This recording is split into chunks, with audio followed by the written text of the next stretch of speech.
Hi everyone, this is Timothy versus Aarnav, played on the 23rd of February. Let's get started. Let's go, d4, d5, okay.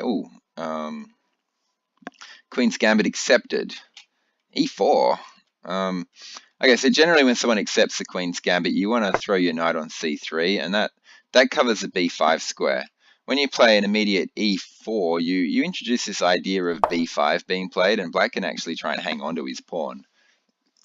It's interesting. I mean, you can keep putting pressure here, but he can play c6. Obviously not a6. a6 is a catastrophic blunder because of the pit on the a pawn.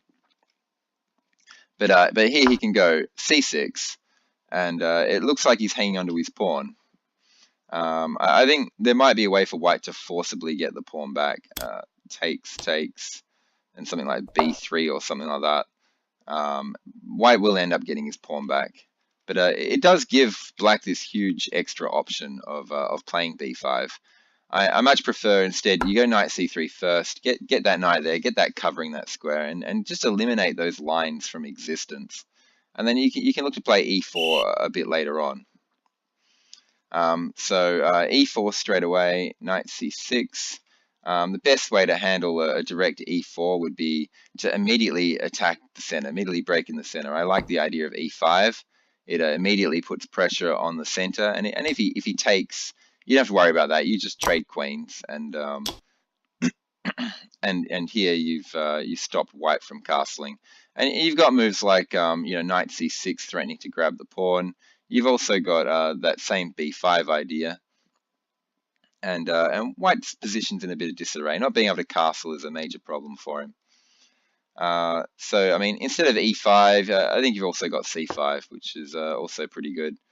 If he takes, you just swap queens once again. If he pushes past, then you can really put a lot of pressure on this center. One thing is when you are advancing your center pawns, you really want to be developed so that your pieces are backing up the advances. Okay, so e4 was played, knight c6. I mean, that puts instant pressure on the d4 pawn, but I'd be really concerned about a move like d5 here, because it comes with tempo. It attacks the knight, and black has to waste a move moving his knight once again. And here, white's actually doing very well. You can just try and trade knights off, or bishop f4, develop a piece and attack the knight at the same time. I don't think you can get away with something like f4. I think, oh no, that might be okay as well. I'm just looking at the engine now, and the engine's just saying e6. Wow, what? Why e6? Why can't I just take this? Oh, because you've weakened your king, and that allows queen here check, and then yeah. So like after king d2, for instance, you've got queen f4. That's interesting. Really wild line. Not going to bother going into it. I'm going to save time. Knight f3 was played, defending the center. White should be very happy with this position still. So knight f3 is just as good as d5. This knight really doesn't want to be here. It's in the way of this c-pawn. This c-pawn is one of the main ways that black can break the center open. I keep telling students, don't, in queen pawn openings, your knight really doesn't ever want to be here. It usually wants to be here instead. Okay, knight c6, knight f3, e6. You could probably develop that bishop, actually. Because there's a pawn on c4, there's no queen b3 ideas that are causing problems. You can probably just throw out bishop g4 and actually get away with this. Get the bishop outside the pawn chain before playing e6. And just the simple knight f6 might be good as well. I mean, it looks like it's running into moves like e5, but this knight kind of sits on d5 for a very long time. So for example, if you do something like this, then you might be able to play bishop f5, and you've got a pretty decent position here. You can go e6 and close it up. This knight still really doesn't want to be here, but this is a brilliant outpost for this knight. Okay, so what was happened? So e6 was played. It's an understandable move, though I think now white has a huge advantage, mainly because this knight's just on a silly square on c6. It doesn't want to be here at all. It's just vulnerable to a d5 break, and it's not going anywhere from here. Bishop takes c4, that's good. Bishop b4 check. Knight c3, yeah, this is okay. This is all good. I like the way these guys are playing. Knight f6. Yep, that's good. e5 was played, and yeah, then the knight jumped into the hole, into the outpost, putting double pressure on this knight. You really need to play something like bishop d2 now to unpin that knight and get enough defense on here. It's okay. This pawn's not in any danger because it's protected by the knight on f3, and you don't have to worry about extra pressure on this pawn from c5 because the knight's blocking c5. So queen c2 was played. That looks okay. Yeah, that looks okay to me. Knight c3, oh, that, I don't know about that move. There's no reason to trade this off. You know, and how do you play? The engine's suggesting knight b6, hitting the bishop. I'm not sure about that. You know, knight e7, putting extra support on this knight is the sort of thing I'm looking at myself. This is my own personal kind of preference because that frees up the c pawn, so you can play c5 and go for an attack on the center at some point. Maybe just castling, or is that running into a crazy attack with this queen on this diagonal and the knight coming in? You know, something like h4 and a big kingside attack. There's a bit of danger there to castling. a6 is another move. Introducing this idea of b5, putting pressure on this bishop, stopping things like, well, knight there's not a problem, but stopping the bishop pinning the knight to the king. Yeah, I mean, knight b6 might be the only move. I don't like vacating that hole like that, but it does gain a tempo on this bishop, and then, you know, maybe you can then play bishop d7 and look to play knight here. And I mean, the ultimate goal is that you've got you've got a half-open d file, and this is a backward d pawn. If you can keep your pieces guarding d5 and just get rooks and stuff on this line, then you know, white's going to be under quite a bit of pressure. The downside to black's position is this advanced e pawn gives white excellent attacking options on the king side. So castling is just too scary to do. Okay, so he took the knight, and I think this gives white a great position. Excellent. Yep. He's got this long pawn chain here, and yeah, advanced center pawn. He's just got a great attack, and this king is stranded in the center. It doesn't dare castle because it's castling straight into quite a scary attack. And black's going to have a very uncomfortable position. So black played bishop a5. Probably the bishop needs to go back to e7 to give the king more support. You know, just covering this g5 square, for instance, so bishops and knights can't use that square, makes castling a bit more comfortable. I think if the bishop gets stranded out on the queen side here, then you're never ever going to be able to castle, and you certainly don't want to castle this side, not with a half-open b file. So yeah, black should be really concentrating carefully on how it is his king is going to ever find safety. And this is a major problem anytime you get into an opening where your opponent has this advanced e-pawn. You see it in the French defense, you see it in the Caro-Kann defense, you see it in a lot of openings where this king just is too scared to castle, because if it does castle, you just get mated like 5 moves later. Bishop a5 does introduce one tactic though. You're pinning the pawn to the king, you're threatening to just grab this pawn for free. And white played this. Bishop g5.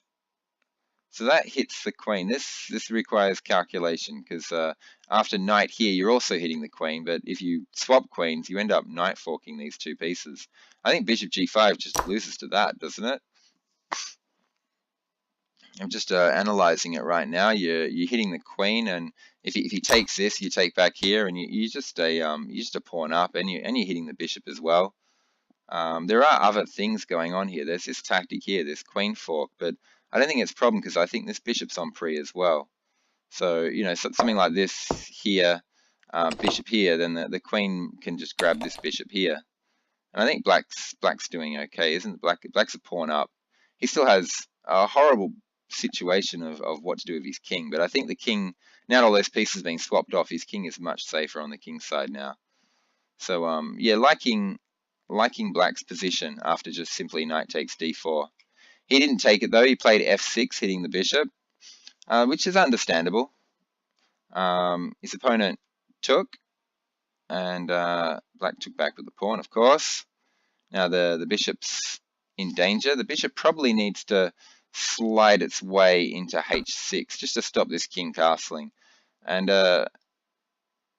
this pawn is on pre, definitely, but there's all sorts of tactics going on here. Like this queen check here forces knight back here, and what we have is a situation where this king is never castling. So black is a pawn up, but white can just like castle here and just start throwing rooks on e1 and d1, and this king is just going to get mated in the middle of the board with all this firepower. Queen, bishop, rook, rook, knight, bishop, all bearing down on it. It's almost better, what black did is, he's blocked the bishop off with his pawn, but he's weakened his king at the same time. He's caused himself a massive problem in that even though he wins this pawn, he's going to lose the game because his king is just never going to find a safe place to hide. Okay, but in here, this situation here, white decided to go back here, which relieves the pressure a bit. This king can still castle. I mean, not that it's looking too healthy with all these holes on the king side, but it might be able to hide on h8 or something. I think h6 was much better, stranding that king in the center so your rooks can bear on it. Castling was played now, and yeah, that king is in so much trouble. All white has to do is castle here, and black is going to have great difficulty with his king for the rest of the game. And one of the biggest issues is this bishop is undeveloped and can't get out easily. I mean, it can sit on d7, I guess. And this pawn is just very, very weak. It's very hard to see how black is going to unravel his position. He's going to have to play bishop d7, move his queen somewhere, eventually get e5 in to get rid of his weakness here. It's tricky, and this bishop's just stuck on the side of the board, trapped out of play the whole time. White's position is amazing. So after castling, instead of castling, he should have just grabbed the pawn. Should just grab that straight away, and that runs into this queen check. But the knight just drops back to c6, and even though black's king is still in great danger, at least he's got a pawn for it, and maybe he can hide on h8 later on. He didn't take the pawn though. He just castled straight away, and that lets white castle and keep his pawn. And now the pressure that's about to come down this e-file is devastating. White chose not to castle though. White played rook c1. And I think that throws away a lot of his advantage. In fact, a huge amount of his advantage just disappears with that move, rook c1. It looks like he's playing rook c1, so he's defending his pawn through his queen. So his queen has got the freedom to take off and go on some adventure somewhere without having to risk losing this pawn.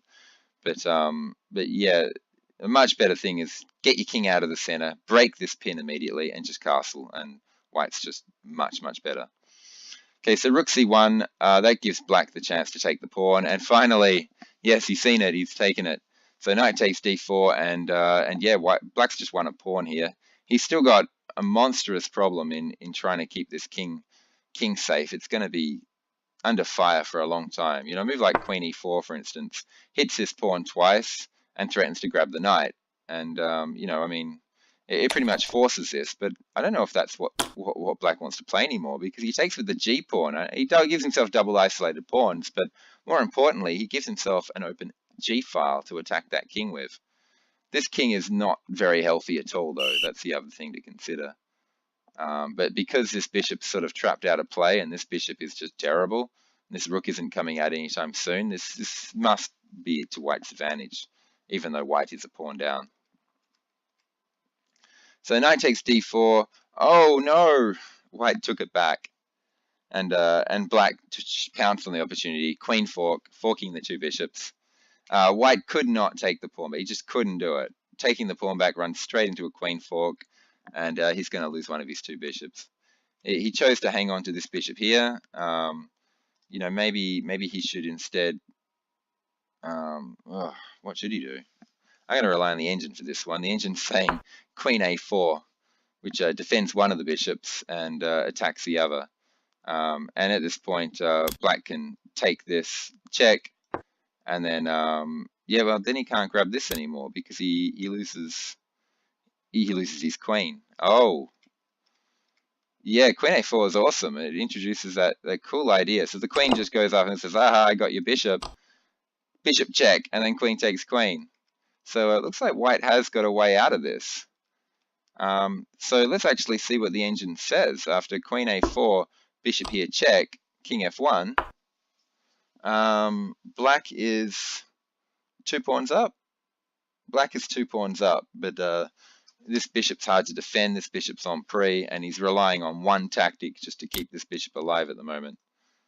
That one tactic there. Fascinating, fascinating position. It's better for black. Black is 2 pawns up, but he has a lot of defending to do. Quite a lot of defending. And you know, is bishop d7 an option, or is that just terrible for some reason? I guess it just gets answered by queen b3, and black has this problem. He can't keep this defended and can't keep that defended at the same time. Although the engine still likes black's position after bishop d2. And bishop here is not answered by takes. It's answered by king h8. What a mess! What? The rook's on pre, the bishop's on pre, the bishop's on pre, everything's on pre. This is crazy. So yeah, craziness.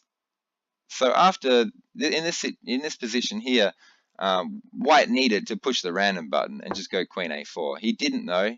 He just played bishop d3, and then black just grabs a whole extra piece. Now black's just a whole piece up. The game is pretty much should be over. Once one player's a piece up, it's pretty much just trade all the pieces off, win the end game. Let's see how this played out. G3, queen h6, castles here. So f5. It looks like black is just trying to blunten this bishop. It does leave this a little bit weak, but maybe that's okay. F5, queen b3. So white's trying to put some pressure on the position by the looks of it.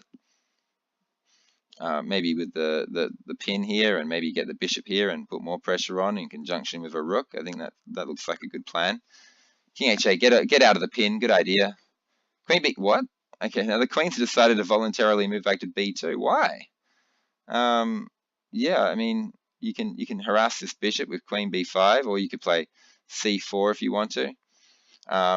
Rook onto the e file. It runs into a pin, yeah, but just getting extra pressure on this pawn looks great. A bit concerned about this queen hitting this rook though. Maybe the other rook needs to go there first. Just gets the rook off pre, and then you do something like rook e5, and then double the other rook behind it, and have rooks here and here, and then the bishop c4. You can pile a lot of pressure on this pawn. That's the sort of plan I think you should be pursuing here. Queen b2 doesn't look like there's a plan in it at all. It looks like it's just purely, I'm going to play c4 and check you. But I don't know if the check actually does anything. I think it just lets your opponent get his queen to a better square and block the check at the same time. Well, black actually just decided not to even let the check happen in the first place and played queen f6. Rook f e1, that's good, putting the rook on this file here. e5, yeah. So that whole queen b2 move gave black the move he needed to play e5. He wouldn't have been able to play e5 if you had have played you know, rook here straight away. e5 isn't possible. Maybe queen f6. Maybe he would be able to get e5 in eventually. You know, if you play something like rook there now, he just gets b5 in just in time. So it doesn't look like e5 could have been stopped. Okay, so we played queen b2. Yeah, queen f6, rook f e1, e5. Okay, looking to double. Yep, I like it. Bishop e6, black just develops. That leaves this on pre though. Maybe drop the bishop back here first to stop the queen taking the b7 pawn, then develop the bishop. I'm not sure I like this move here. I think it does give white this option here. Maybe that's no good, that option anyway. Queen b5 is the move that's being suggested by the engine. So after this, yeah, then this is on pre. Okay, so we've got a queen fork here, forking the bishop and the pawn, and that's pretty good. So yeah, bishop there not only keeps the b7 pawn safe, it puts the bishop on a diagonal where it actually does something, and it eliminates this queen b5 queen fork idea, winning the e pawn. Bishop there allows the queen fork, and that's what white should have done. He didn't. He played rook ce2 and doubled, which you can understand.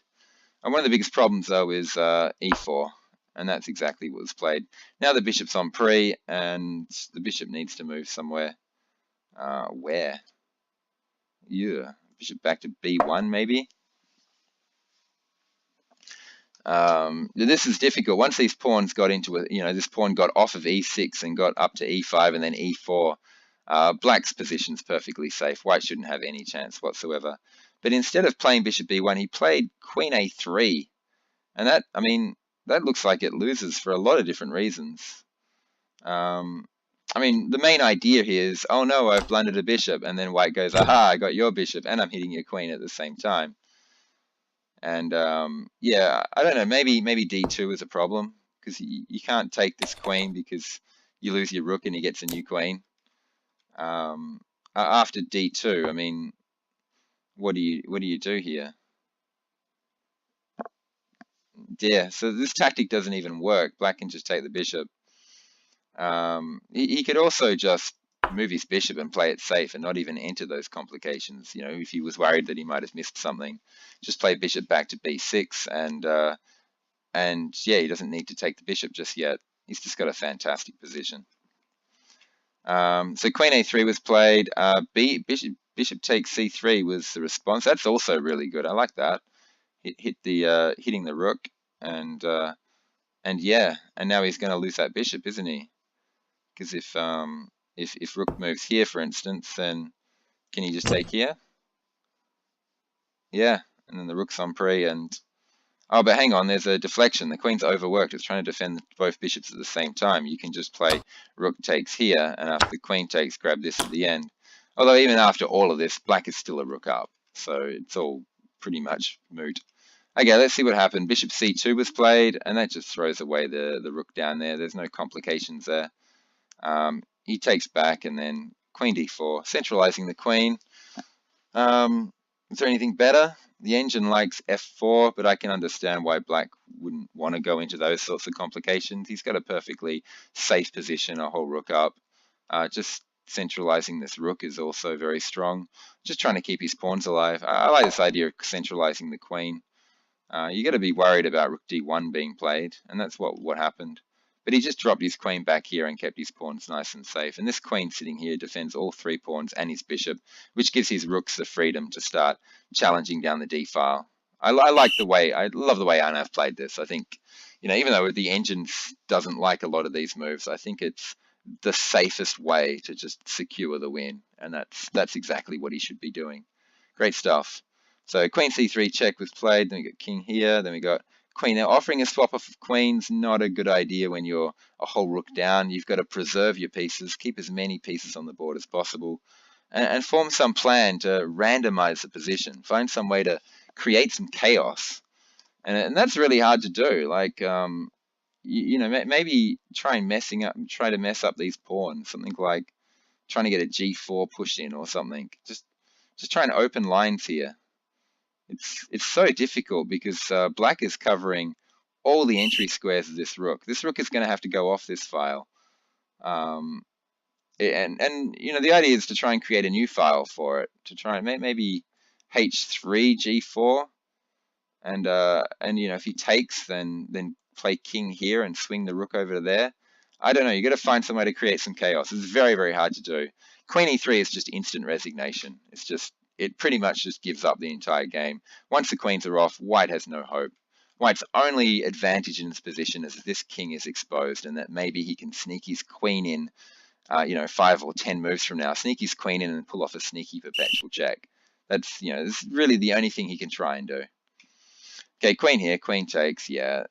Bishop, yes, just grab the pawn. Rook d2, rook, yeah. This is, yeah. And then at this point here, white resigned because he realized in order to not lose another piece, he's going to have to swap the rooks off. And after the swap of rooks and the bishop moves, there's nothing to do. There's just an extra rook and 3 rampaging pawns. So a great game played by black there. Yeah, great stuff, Aarnav. That's really good. I like that. The way he played that was very, very strong. There are a few things there that I would have done differently. And I think missing the idea of taking straight away after bishop g5, I think you could count as a little blunder. But apart from that, yeah, nice stuff. Nice game. Okay, I hope everyone enjoyed that and learned something. Thanks for listening. I'll see you later.